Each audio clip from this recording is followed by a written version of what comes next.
Today we'll discuss about Coulomb's law and electric field intensity. This is under Module 2, Electrostatics. Electrostatics, let us define first what is electrostatics. Electrostatics is a branch of science which deals with electricity at rest, or that is static electricity, such as charges, which is stationary on conductors and the laws governing them. Electric charge, let us define this. When two substances are rubbed together, some of the electrons are removed from the atoms of one of the substances and go into the atoms of the other substances. Thus, the body which gains electrons becomes negatively charged, while the body which loses electrons becomes positively charged. Thus, the charge of the body is defined as the total excess or deficit of electrons. Next, we have the Coulomb's law. Coulomb stated that the force between two very small objects separated in vacuum or free space by a distance which is large compared to their size is proportional to the charge on each and inversely proportional to the square of the distance between them. Mathematically, we now have F is equal to K times Q1 Q2 over R squared. So we can see that the uh, we have the square of the distance between them is inversely proportional. So we have r squared on this formula. In SI units, the quantities of charge Q are measured in coulombs, the separation R in meters, and the force F should be in newtons. So take note of the following SI units. So we need to remember that in solving problems. This will be achieved if the constant of proportionality K is written as 1 over 4 pi epsilon sub 0.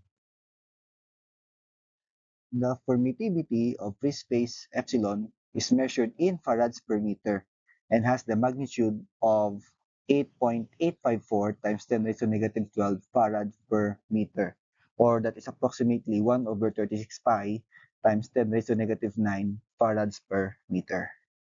Thus, the Coulomb's law is now F is equal to 1 over 4 pi epsilon sub 0 times Q1 Q2 over R squared. The force F acts along the line joining the two charges. It is repulsive if the charges are alike in sign and attractive if they are of opposite sign. We have now in vector, the Coulomb's law is F2 or call vector F2 is equal to 1 over 4 pi epsilon sub 0 times Q1 Q2 over R12 squared times the unit vector A12. F2 is the force on Q2 for the case where Q1 and Q2 have the same sign, while A12 is the unit vector and the direction of R12, the line segment from Q1 to Q2.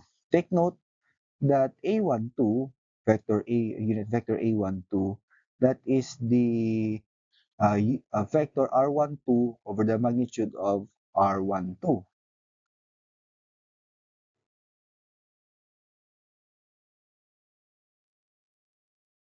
For example, we have a charge Q1 is equal to 3 times 10 raised to negative 4 coulombs at M 1, 2, 3, and a charge of Q2 is equal to negative 10 raised to negative 4 coulombs at N with 2, 0, 5 are located in a vacuum.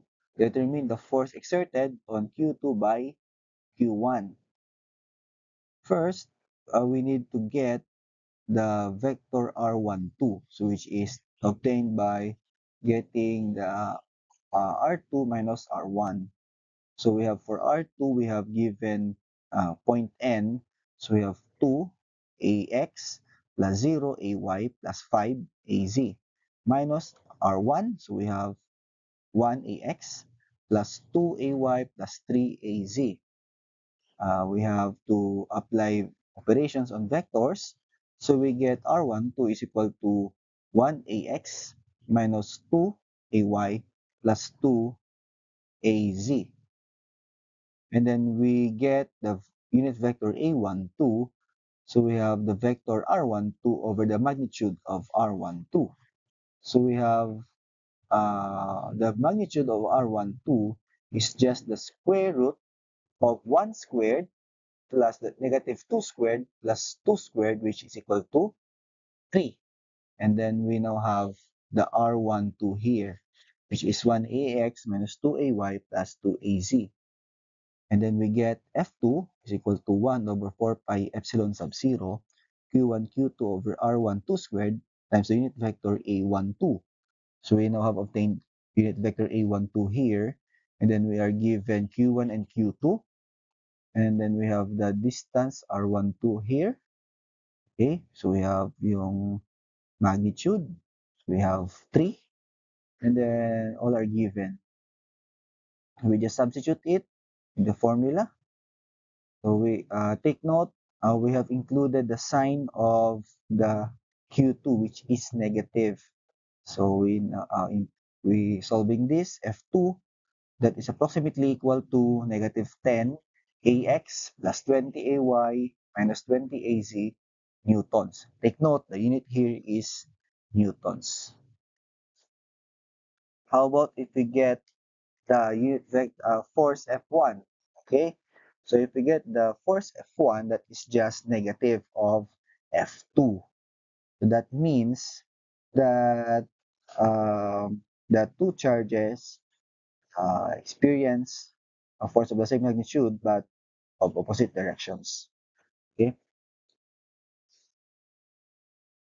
Another example, we have point charges 1 millicoulomb and negative 2 millicoulomb are located at 3, 2, negative 1 and negative 1, negative 1, 4 respectively.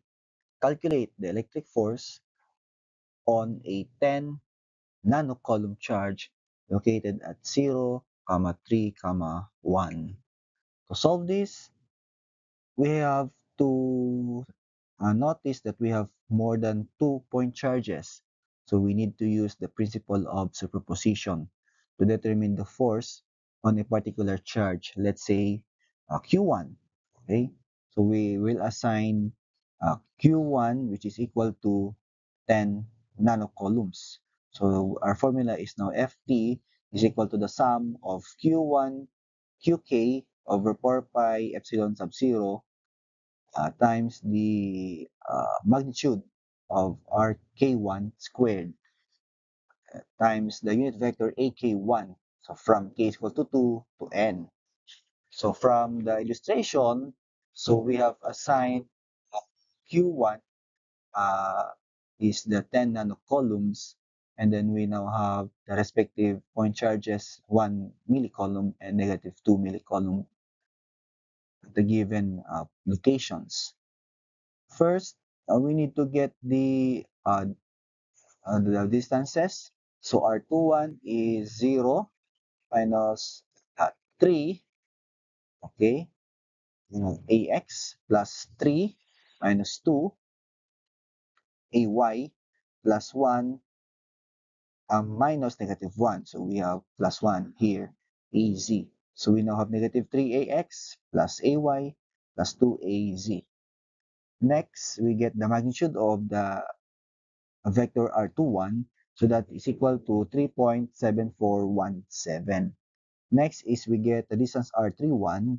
So we have 0 minus negative 1. Hence we have plus 1 AX plus 3 minus negative 1 AY plus 1 minus 4 AZ. So we now have AX plus 4AY minus 3AZ. And then getting the magnitude of that, we now have 5.0990.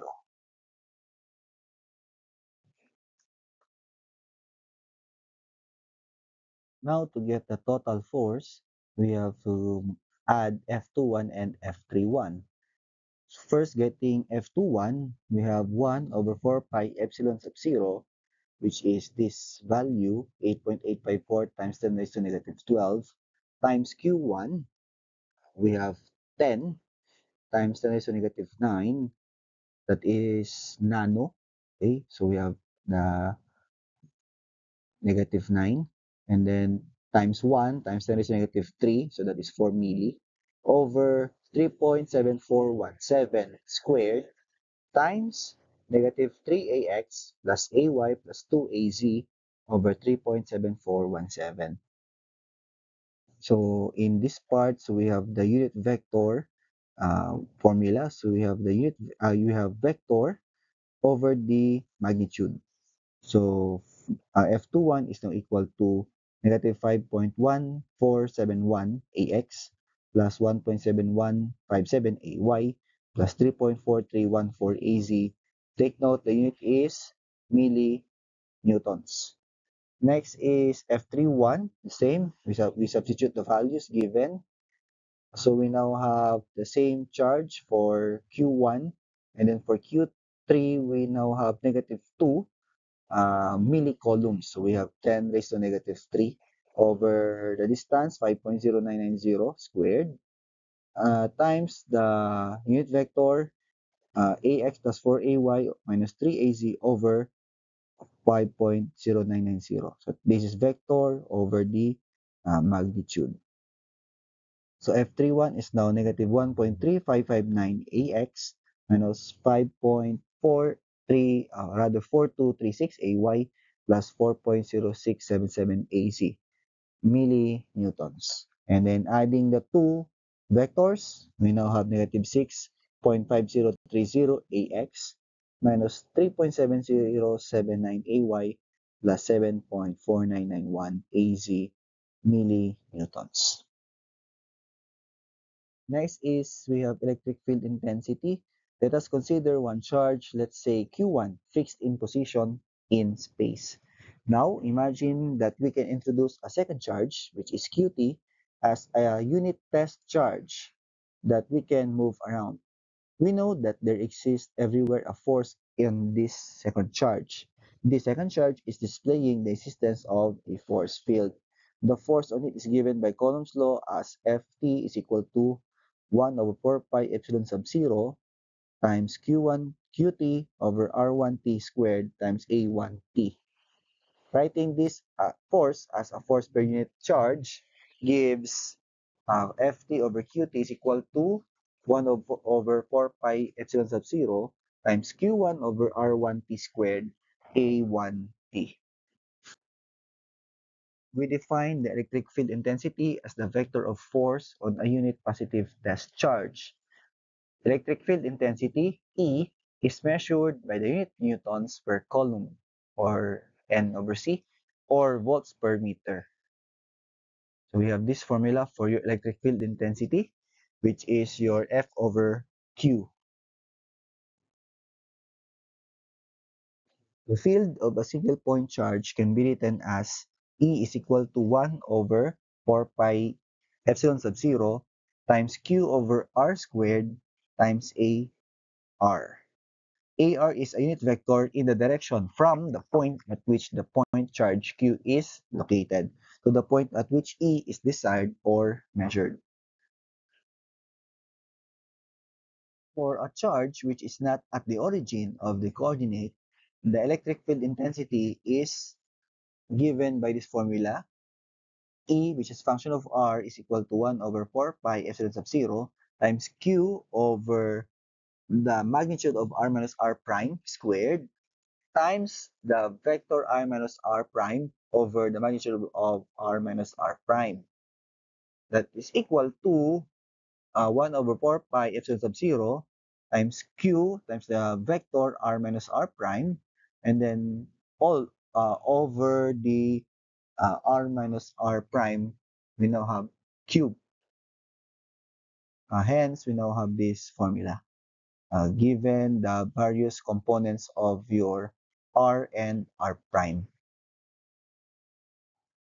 The electric field intensity due to two-point charges, let's say Q1 at R1 and Q2 at R2, is the sum of the electric field intensity on QT caused by Q1 and Q2 acting alone. So that is according to the superposition principle. So same principle we have applied earlier. So we have this formula. So that in a summary, that will become the electric field due to several charges. So E sub t is equal to the sum of Q sub m over 4 pi epsilon sub 0 times the magnitude of vector rmt squared times the unit vector amt from m is equal to 1 to n. Example for electric field intensity, a charge Q1 of 2 microcoulombs is located at P1 0, 0, 0, and a second charge of 3 microcoulombs is at P2 negative 1, 2, 3.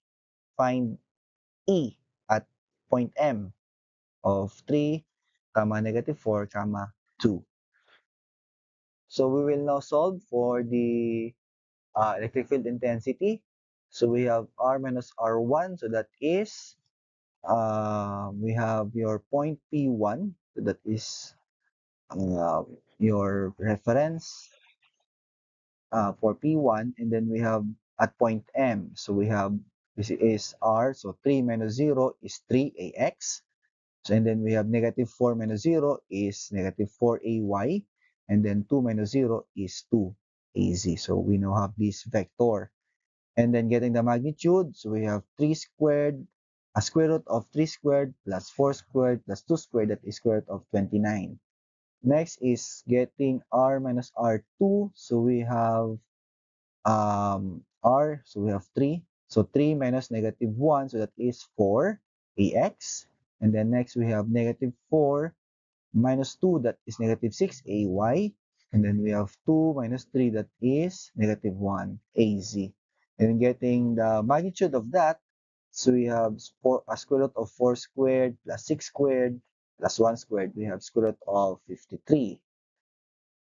So take note, we can disregard the sign here, since if we square the negative value, it will become positive. And then we now have the formula for E, since we have 2-point charges. So we have the first and then the second. So we have this formula, substituting the values. So we now have, also we can simplify the formula, okay? So since A1 is R minus R1 over uh, the magnitude of that, so we can now have cube on the denominator. So substituting the values, so we have 1 over pi epsilon sub 0. So take note, epsilon sub 0 is 8.854 times 10 raised to negative 12. So we have the first charge, 2 microcoulomb. So micro is 10 raised to negative 6 times the unit, times the vector rather. Okay, vector 3ax minus 4ay plus 2az over the magnitude square root of 29 cube. Okay, plus we have the charge 3 microcoulomb times the vector 4ax minus 6ay minus az over square root of 53 cube. So getting the solving this, we now have 623.7 ax minus 879.92 ay plus 160.17 az volts per meter. That ends the discussion on this part of our module. Thanks for watching.